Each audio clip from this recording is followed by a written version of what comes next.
Hello friends, good morning. നമ്മുടെ Kerala T V സീരിയലിലേക്ക് എല്ലാവർക്കും സ്വാഗതം. അങ്ങനെ ആദർശ് നല്ല ഉറക്കത്തിലാണ്. നയന ഉറക്കം എഴുന്നേറ്റ് ഒരുക്കമൊക്കെ കഴിഞ്ഞു. പെട്ടെന്ന് ആദർശിനെ വിളിച്ചു. ആദർശ് ചാടിയും എഴുന്നേറ്റു. അയ്യോ, സമയം എത്രയെന്ന് ചോദിച്ചു. അപ്പോൾ 7 മണിയാകാൻ പോകുന്നു. 8 മണിക്ക് ഇറങ്ങേണ്ടതല്ലേ എന്ന് നയന ആദർശിനോട് ചോദിക്കുക. ഞാനും ഉറങ്ങിപ്പോയി, വൈകി എഴുന്നേറ്റെന്ന് പറഞ്ഞു. അവൻ എഴുന്നേറ്റ് അനി എന്ന് ആദർശ് ചോദിച്ചു. പറയില്ല എന്ന് പറഞ്ഞു.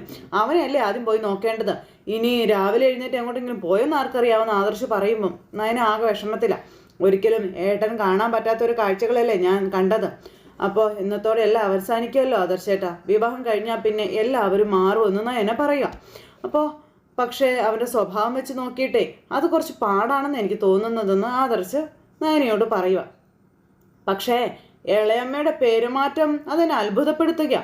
അവരെന്തിനാ നമ്മളെ ഇങ്ങനെ നെഗറ്റീവായിട്ട് കാണുന്നതെന്ന് അറിയില്ല എന്ന് ആദർശ് പറഞ്ഞപ്പം എന്തായാലും പെട്ടെന്ന് പോയി അനിയെ വിളിച്ചുണർത്താൻ പറഞ്ഞു നയന. ശരിയെന്നും പറഞ്ഞ് ആദർശ് അവിടെ നിന്ന് അനിയെ വിളിക്കാനായിട്ട് പോവാം. അപ്പോൾ അനി നല്ല ഉറക്കമായിട്ട് ആദർശ് റൂമിൽ ചെല്ലുമ്പോൾ ഇന്ന് നിന്റെ കല്യാണമാടാ, എഴുന്നേക്കടാന്നും പറഞ്ഞു. അപ്പോൾ ചാടി എഴുന്നേറ്റു. ഇന്നലെ കുടിച്ച് ലെക്ക് കെട്ടി നീ എന്തൊക്കെ കോപ്രായടാ കാണിച്ചത്? എടാ നിനക്ക് എന്താടാ പറ്റിയതെന്നൊക്കെ എഴുന്നേറ്റിരിക്കുന്ന അനിയോട് ചോദിക്കുക നമ്മുടെ ആദർശ്. ഞാൻ എല്ലാ കാര്യങ്ങളും അറിഞ്ഞു, പക്ഷേ ഒരുപാട് വൈകിപ്പോയി എന്ന് അനിയോട് ആദർശ് പറയുന്നു. എടാ ഇത് കുറച്ചുകൂടി നേരത്തെ നീ എന്നെ അറിയിച്ചിരുന്നെങ്കിൽ നമുക്ക് എന്തെങ്കിലും വഴി ഉണ്ടാക്കാമായിരുന്നു. ഇപ്പം എല്ലാം പോയില്ലേ എന്നൊക്കെ ചോദിക്കാം. എനിക്ക് തലയ്ക്ക് ഭ്രാന്തെടുത്തിരിക്കുക കേട്ടോ.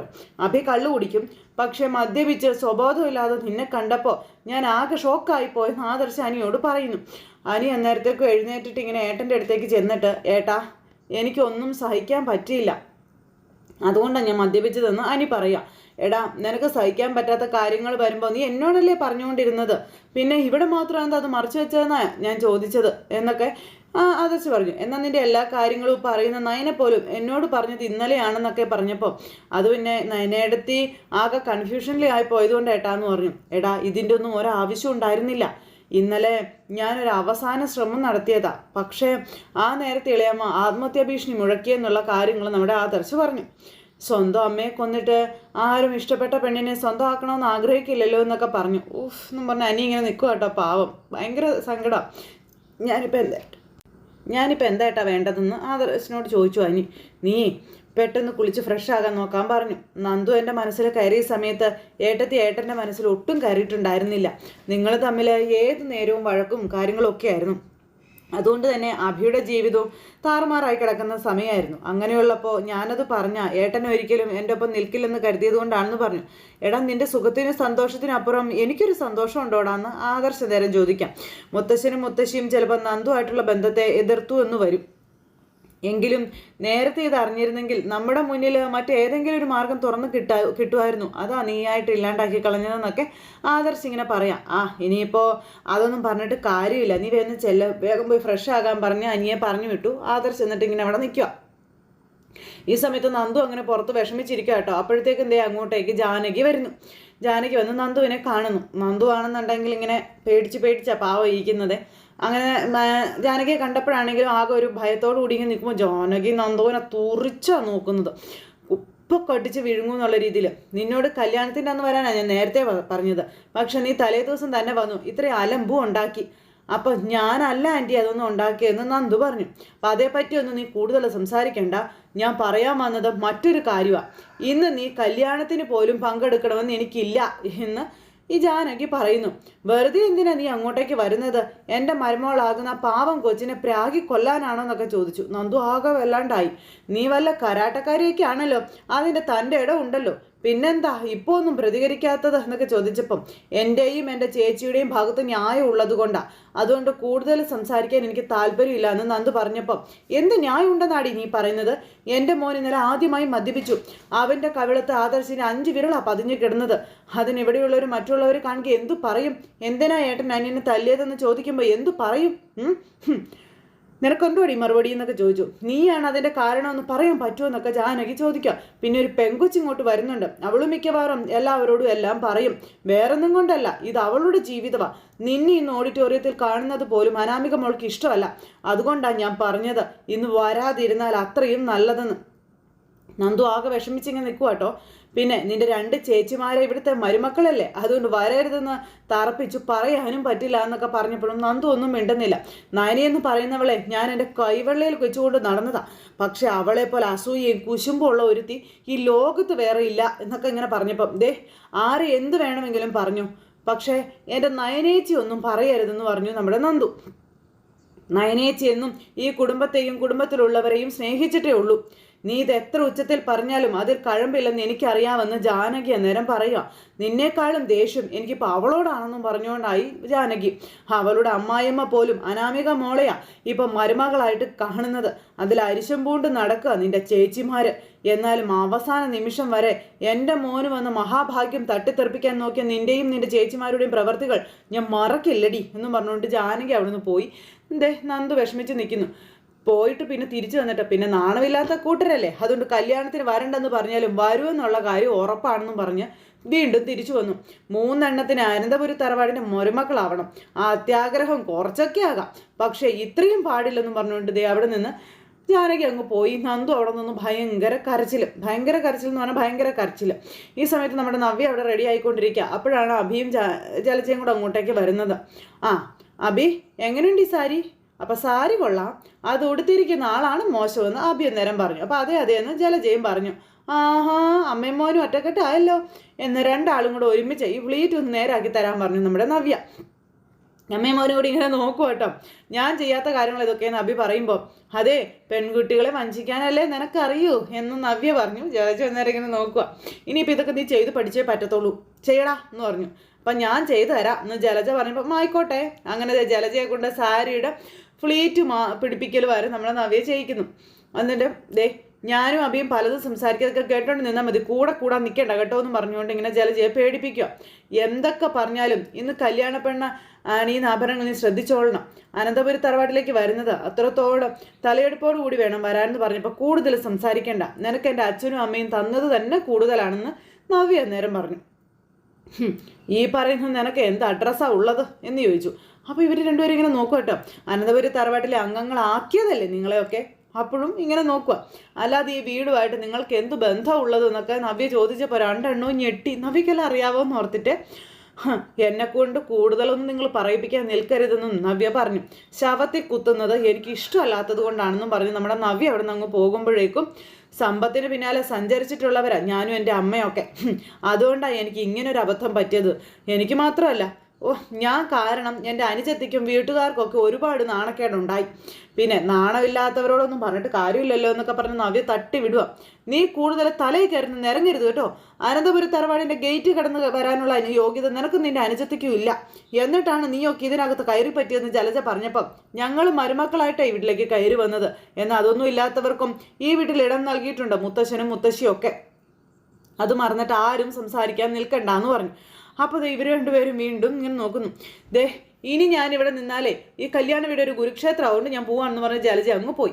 അതെ, വായിലെ നാവടക്കി നിന്നാൽ അമ്മയ്ക്കും മോനും കൊള്ളാമെന്നും നവ്യ. അതുകൊണ്ട് എൻ്റെ അടുത്തേക്ക് വന്നാൽ ഞാൻ മുഖത്ത് നോക്കി ആട്ടുമെന്നും പറഞ്ഞ് നവ്യയും പറഞ്ഞു. ഈ സമയത്ത് അഭി ആകെ വല്ലാതെയായി.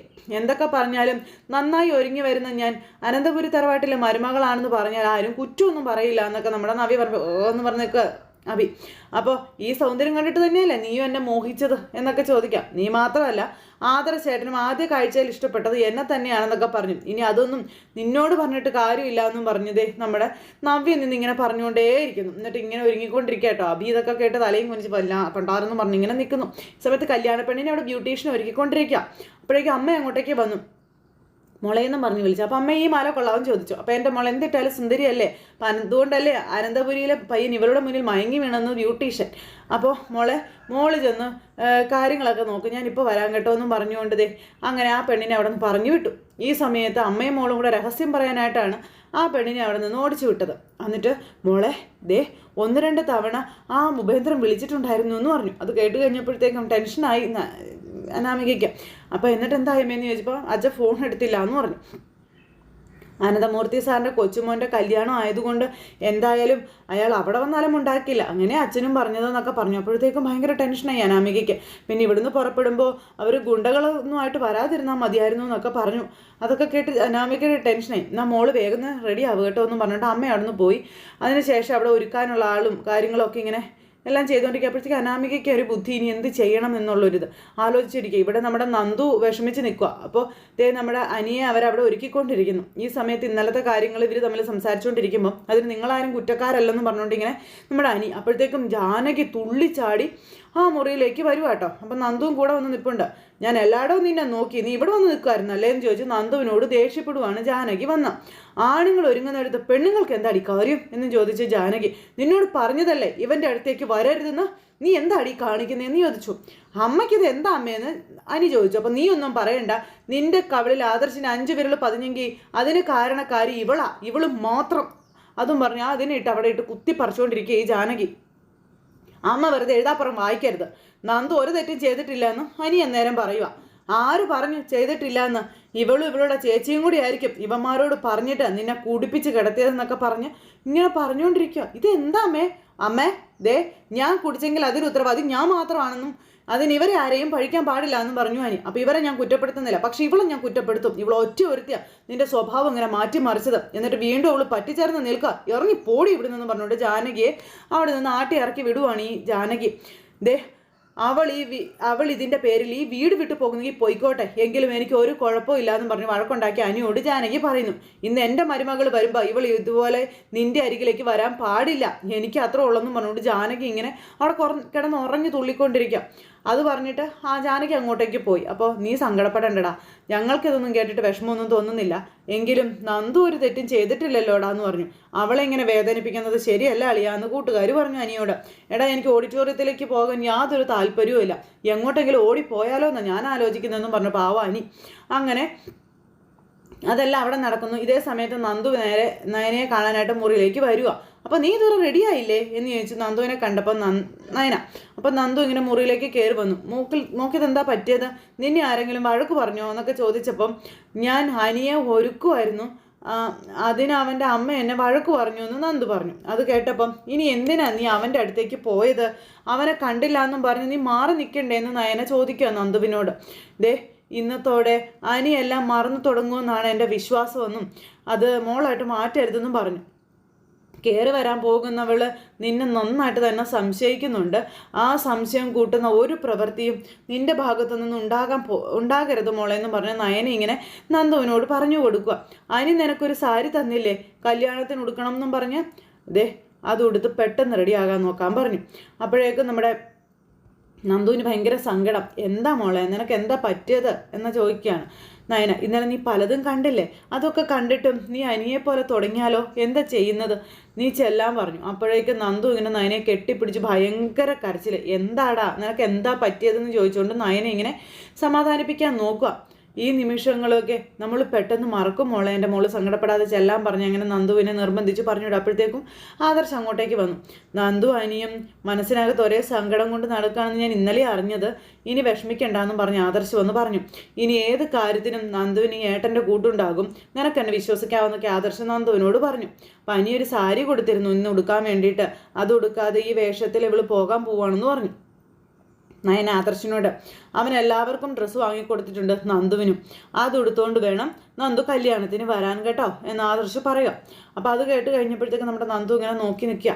മോള് ചെല്ലാൻ പറഞ്ഞ് ആദർശ് നന്ദുവിനെ പറഞ്ഞു വിട്ടു. നന്ദു അവിടെ നിന്ന് പോയി കഴിഞ്ഞപ്പോൾ ഇപ്പോൾ നന്ദുവിൻ്റെ എക്സാമൊക്കെ കഴിഞ്ഞില്ലേ, അവൾക്ക് താല്പര്യം ഉണ്ടെങ്കിൽ നമുക്ക് ജ്വല്ലറിയിൽ നല്ലൊരു ജോലി കൊടുക്കാമെന്ന് ആദർശ് പറഞ്ഞു. അപ്പോൾ അതൊന്നും വേണ്ട ആദർശേട്ടാന്ന് നയന പറഞ്ഞു. അപ്പോൾ അതെന്താ വേണ്ടാത്തത്, ഇനി അനിയുമായിട്ട് കാണാനുള്ള ഒരവസരവും നമ്മളായിട്ട് ഉണ്ടാക്കി കൊടുക്കാൻ പാടില്ല എന്ന് നയന ആദർശിനോട് പറയുക.